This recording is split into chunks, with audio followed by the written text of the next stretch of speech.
Hey guys, so recently I realized something really interesting, which is if you read a bunch of advice, especially in the self-help category, you will find that at the core of it, there's always this element of watching your thoughts, and you can call this positive thinking, or there's something way deeper. You can from positive thinking to the quest for enlightenment and all in between, and it all means the same thing.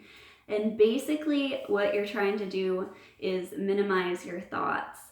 And so this is way, way more challenging than minimizing your possessions in any way, but it will make all parts of your life so much easier, and it will bring you a sense of peace that's incredible.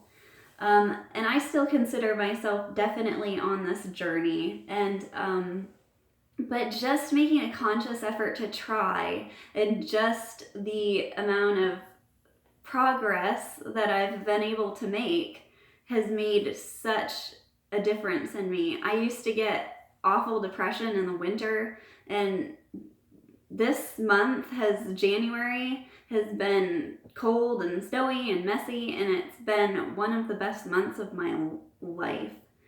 And this will free you from having to have external circumstances, your relationships, your job, everything. Be just so. Have your happiness depend on that.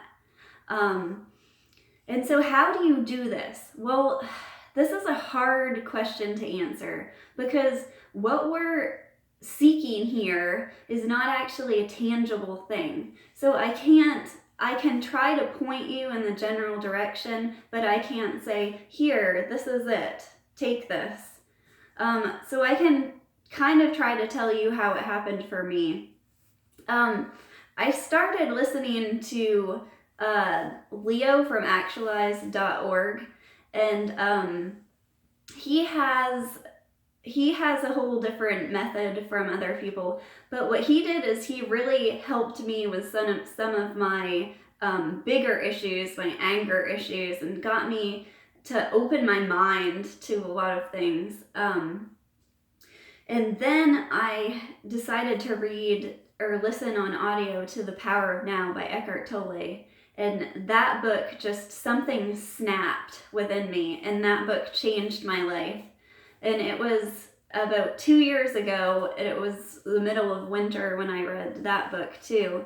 And we had gotten like 5 or 6 feet of snow, just incredible snowfall that year.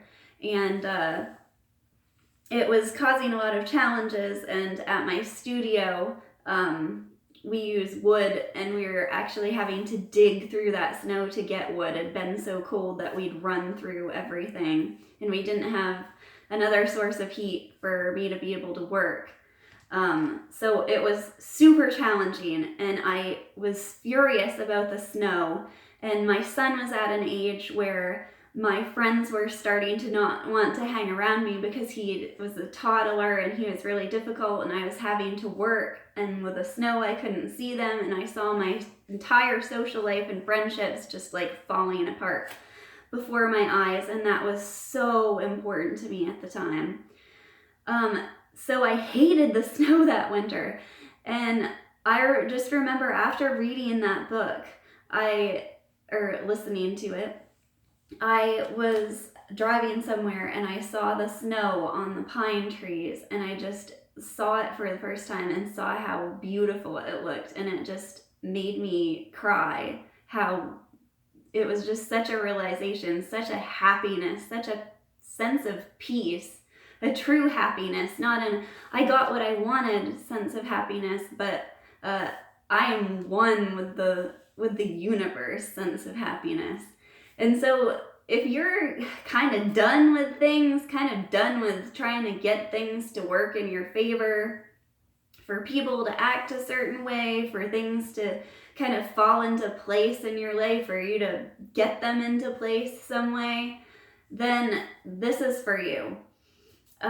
So I highly recommend Eckhart Tolle's The Power of Now, and that just sent me, I ended up reading the rest of his books. A New Earth is excellent and will teach you more about the ego and teach you more about understanding what's happening, there's mechanisms that are going on in your brain that are kind of pulling you towards making judgments about things and people and thinking more about yourself. And we know that the more we think about ourselves, the less happy we become. So all of this is tied in together. All of this is pointing to the same thing. So how do you actually minimize your thoughts? So definitely look into mindfulness practices, yoga, listen to Eckhart Tolle. There's a bunch of different teachers, a bunch of different things you can do. Meditation, all those things will help you. But basically what you're doing is starting to observe your thoughts. So if you see yourself watching someone, maybe it's you see someone in a store and just all of a sudden you feel this animosity towards them. Something about them just really sets you off. You don't like it. It can happen so quickly. And then all we're trying to do is catch ourselves. We're not saying, oh, I'm a bad person because I judge this person. We're just saying, oh, there's something within me that doesn't like this. There's something within me that reacts to this. There's something within me that thinks I'm separate from this person.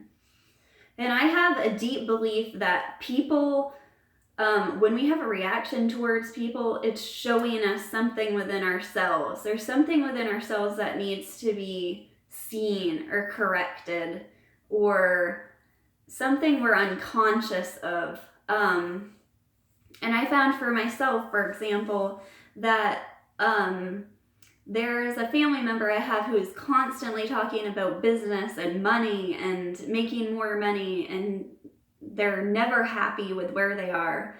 And I always come away with just my mind making a ton of judgments about him and just really unsettled by the situation. And I realized that those are patterns, the kind of greed, the kind of I have to be working all the time. I have to be working towards the next goal. That is something in myself that is keeping me from peace. But something within me thinks that it's a problem with him. Maybe he shows it more than I do, but the problem is with me. There's no problem with him. I have no control over what he does. The problem's with me. And so you can start to see things on a deeper level. Instead of making things about other people or thinking that things occur outside of you, it starts becoming more about yourself. It's hard to put into words. So then there's judgments about the weather. There's judgments about how things are going. And you just try to bring a kind of acceptance into your life. We have all had those times when things didn't go our way. We didn't get a job, or we asked someone out and they rejected us. And years later, we just say to ourselves, thank God, because our life had much better plans for us than the plans that we thought were best for us at the time. And that's true with little things that happen as well, like when things go wrong, when something goes wrong with our business, when the weather is bad. It gives us different opportunities, and if we're not willing to take those opportunities, then we shut the door on them. So that's what it's about. It's about being open to life. It's about being open to opportunities. So I think I'm going to wrap this up. If you have any questions, feel free to ask. And like I say, I've heard people, the journey, the road is not the same. The journey is different from everyone. The road is not the same for everyone. I've heard people be really set on what they think you have to do, that you have to sit and meditate, that you have to do a certain practice, that you have to listen to a certain teacher, that you have to read a certain book. I have my own biases. I think everyone should read The Power of Now, but that's not the path for everyone. So this is not something that, again, as I said at the start, I can't point you towards something. You just have to look within yourself. That's all it's about. And I can tell you that the sense of peace you'll find, it goes away sometimes, and you'll find yourself back in the same patterns, and you'll have to be kind to yourself. But overall, I have the ability to be up at night with the stomach flu and just feel a sense of peace and aliveness and feel like I'm in an altered state from the virus, but just be able to accept it. There are times when I can do that, and there's times when I can't. And there's times when I'm just as miserable with the stomach flu as everyone else. But it's like I have an escape. It's like a fire escape. Or it's like being in a really hot, stuffy house, but you can open a window and get a breath of fresh air every now and then. And that makes all the world of difference. So even though you won't be perfect and you won't be enlightened unless there's some sort of incredible snap that happens in your brain and you're one of those lucky few, this is so, so worth it, you guys. So that's all I have to say for today. Thanks for watching. Bye.